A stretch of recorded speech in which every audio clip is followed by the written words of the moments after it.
Beauty tips ಏನು follow ಮಾಡಬೇಕು ಅಂತೀರಾ? ಸಿಂಪಲ್ ಸೀರೆ ಉಟ್ಕೊಂಡ್ ಬಂದಿದ್ದೀನಿ, ಒಂದು ನೆಕ್ಲೆಸ್ ಹಾಕೊಂಡು ಬಂದಿದ್ದೀನಿ, ಓಕೆ. ಕ್ರೀಮ್ ಹಾಕೊಂಡು ಒಂದು ಸ್ವಲ್ಪ ಕಾಂಪ್ಯಾಕ್ಟ್ ಹಾಕೊಂಡಿದ್ದೀನಿ. ಕಮ್ಮಿ ಅಂದರೆ ಕಮ್ಮಿ ಮೇಕಪ್ ಇಷ್ಟ ನನಗೆ ಜಾಸ್ತಿ ಹಾಕೊಳ್ಳೋಕೆ ಇಷ್ಟನೇ ಇಲ್ಲ. ಮೇಕಪ್ಪಲ್ಲೂ ನನಗೆ ಸ್ವಲ್ಪ ಕಣ್ಕಪ್ ಅಂದರೆ ನನಗಿಷ್ಟ, ಮತ್ತು ಲಿಪ್ಸ್ಟಿಕ್ ಅಂದರೆ ನನಗಿಷ್ಟ. ನಾನು ದಿನಾಗಲೂ ಮೇಕಪ್ ಹಾಕೊಳ್ಳೋಕೆ ಎಂಕರೇಜ್ ಮಾಡೋದೇ ಇಲ್ಲ, ಸ್ಕಿನ್ ಹಾಳಾಗುತ್ತೆ.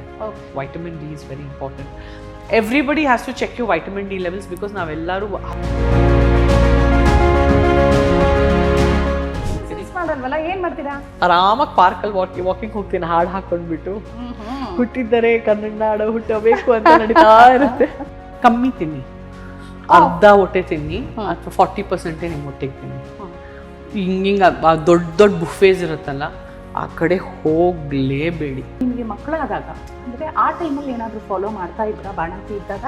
ಬಾಣಂತಿ ಇದ್ದಾಗ ಹೊರಗಡೆ ಹೋಗಕ್ಕಾಗ್ತಾ ಇರಲಿಲ್ಲ, ಕೆಲಸಗಳು ಮಾಡೋಕ್ಕಾಗ್ತಿರ್ಲಿಲ್ಲ, ಅವಾಗ ಏನು ಫಾಲೋ ಮಾಡ್ತಾ ಇದ್ರಿ? ನನಗೆ ಹೊರಗಡೆ ಪ್ರತಿದಿನಾನು ಹೋಗಿದ್ದೀನಿ, ಕೆಲಸನೂ ಪ್ರತಿದಿನ ನಾನು ಮಾಡಿದ್ದೀನಿ. ನಾನು ಚಿಕ್ಕ ಕನ್ಸ್ಟ್ರಕ್ಷನ್ ವರ್ಕ್ ತೊಗೊಂಡಿದ್ದೆ. ಅವಾಗ ಪ್ರೆಗ್ನೆಂಟ್ ಇದ್ದಾಗ ಹೋಗಿದ್ದೀನಿ. 7th 8th ಡೇ ರಿಪೋರ್ಟ್ ಆಗಿದ್ದೀನಿ ನನ್ನ ಸೈಟಲ್ಲಿ. ಹೌದಾ? ಹೌದು. ವರ್ಕಹಾಲಿಕ್ ನೀವಲ್ಲ? ಯಾ ಪ್ರಾಪರ್ ವರ್ಕಹಾಲಿಕ್ಸ್. ನನಗೆ ಆ ಥರ ಎಲ್ಲ ಇರಲ್ಲ.